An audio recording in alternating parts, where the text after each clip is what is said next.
Hey, that's terrible. Is that how you treat your mother-in-law? She's like a wicked wife. Not cooking for your mother-in-law's meals. Seriously, what a wicked wife. Relatives were blaming and accusing me. Then, my husband raised his voice. The blame isn't on my wife. If you still speak ill of Tanya even after hearing this, I will cut ties with every single one of you right here. Saying so, my husband held up his smartphone towards the relatives. The relatives were left speechless by the abusive voice of my mother-in-law coming from the smartphone. Living together with my mother-in-law. That was the condition for marrying William, my husband. My name is Tanya. It's just my mother-in-law, my husband, and me living together in my in-laws' house.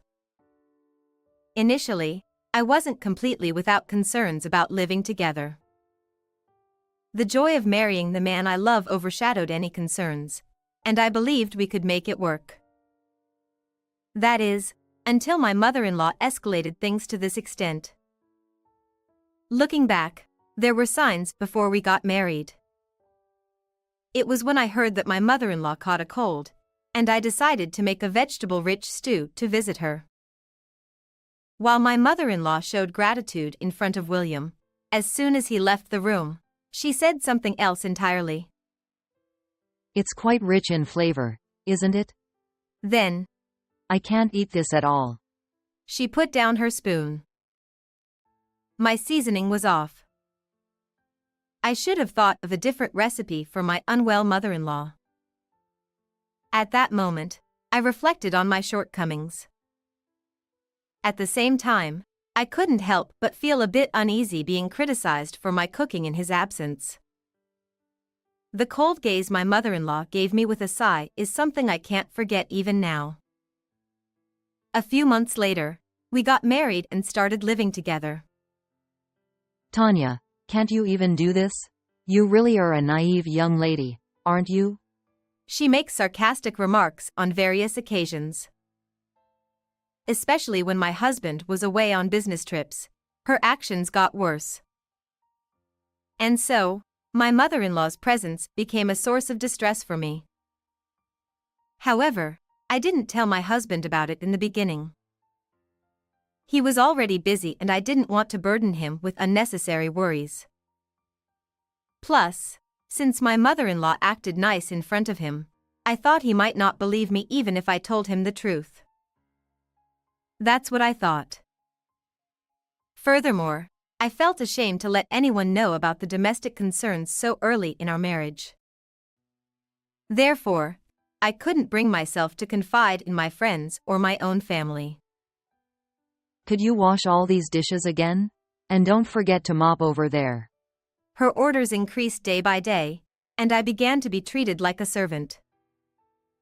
When my husband went on long business trips, the atmosphere at home became like hell.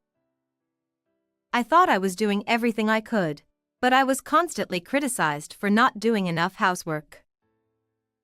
She would complain about the brands of groceries I bought, saying, "I hate this brand," and there was always a complaint no matter what I did. Finally, I reached a breaking point and decided to confide everything in my husband.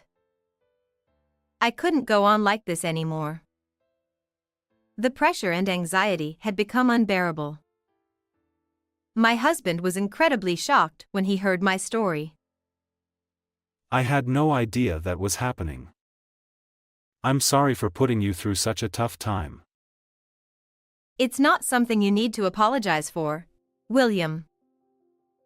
No, I should have noticed sooner. But still, I can't believe my mom would say such things. It seemed my husband hadn't realized how coldly my mother-in-law was treating me all this time. He was in disbelief, but he listened sympathetically without doubting my story. I felt reassured that my husband was on my side and that he truly loved me. I still think it was the right decision to trust him and open up about everything back then. The next day, my husband talked to my mother-in-law about everything. Thanks to that, she stopped making negative remarks. At least, that's what I thought for just one day. The following day, she said something like this. Why did you have to make William talk to me? That poor boy, being dragged into his wife's petty complaints. Petty complaints? Does she just see it as nothing more than a wife's whining? I've been trying to help you in various ways, so you should be grateful to me. My mother-in-law spoke as if everything she did was out of kindness. The mistreatment didn't stop there. In fact, it only seemed to worsen and accelerate further. Before I could take a bath, she would empty the bathtub. She would wear my shoes without permission, go out, and return with them covered in mud. Then, one night when my husband was away on a business trip. Tanya, you're still terrible at cooking. Is this pork undercooked? It should be thoroughly cooked. Shall I cook it again just to be sure? Forget it. I don't want to eat your cooking anymore. I don't need anything from you anymore. The meat was already thoroughly cooked, but I reached for the plate to cook it again just to be safe. Then, my mother-in-law swept my hand, along with the plate, away. The plate shattered, and the freshly cooked meal scattered across the floor. She walked past it as if nothing had happened and left the room. Why did it have to come to this? I couldn't sleep that night. I had no strength left to argue back or hope that my mother-in-law would change someday. I just kept crying. When my husband returned from his business trip, my husband quickly noticed my distressed demeanor. What? This is outrageous. Even though she's your own mother, this is unacceptable. My husband, utterly disgusted, confronted my mother-in-law the next day in front of me. You're despicable. I'm deeply disappointed in you, Mom. It's horrifying to think I'm the son of such a parent.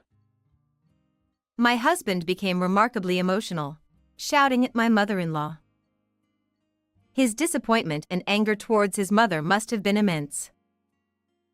Perhaps shocked to receive criticism from her own son, my mother-in-law's face turned pale. However, she never admitted fault. Right, everyone's coming today, so I should start getting ready. She abruptly changed the subject. That day, we had plans for relatives to come over for a meal. My mother-in-law hurriedly headed to the kitchen. I'll help too. I followed her and offered to help. Tanya, you don't want to be around me, do you? It's okay if you skip today. Her tone was gentle, but she couldn't resist throwing in a hint of sarcasm. Despite this, my husband and I managed to compose ourselves and began assisting with the preparations for the meal. Later, as the relatives gathered, I placed the dishes on the table. Hey, there's one missing here. There's no dish in front of your mother-in-law. In response to this, I said, I cooked today, but apparently my mother-in-law doesn't want to eat my food. Ha! I've been told not to do anything by my mother-in-law herself. Wait, are you serious? Hey, that's terrible. Is that how you treat your husband's mother? She's like a wicked wife. Not cooking for your mother-in-law's meals. Seriously, what a wicked wife. The relatives were blaming and accusing me. Then, my husband raised his voice. It's not my wife's fault. Don't call her a wicked wife. You don't know anything, so don't say such things about Tanya. Saying so, my husband held up his smartphone towards the relatives. If you still speak ill of Tanya even after hearing this, I'll cut ties with everyone here. What came from the smartphone were the hysterical tirades of my mother-in-law. Just looking at you makes me irritated. You're in the way. Get out of here. It was a series of verbal abuse directed at me. Forget it. I don't want to eat your cooking anymore. I don't need anything from you anymore. I had been recording my mother-in-law's habitual verbal abuse. It was a suggestion from my husband to protect myself. The relatives were left speechless after hearing the audio. For me, the time felt incredibly long as the pain of being subjected to verbal abuse resurfaced. My husband explained that it was his instruction not to prepare a meal specifically for my mother-in-law. I received apologies from the relatives, and my mother-in-law was served a meal by them on the spot. Eventually, the situation was resolved. My mother-in-law sat there, stunned and speechless with her head down. That night, after the relatives had left, my husband made it clear to my mother-in-law. I've had enough. We can't live together anymore. We're moving out. For the first time, my mother-in-law apologized. I'm sorry. I apologize. Maybe I was relying too much on Tanya. I'm getting old and I've been feeling lonely. I promise I won't say mean things anymore. Let's live together. Seeing my mother-in-law bowing weakly, I didn't feel sorry for her. I thought it was too late. She was the one who created this situation herself. We left my in-laws' house afterward. Now, we're living alone in our new place.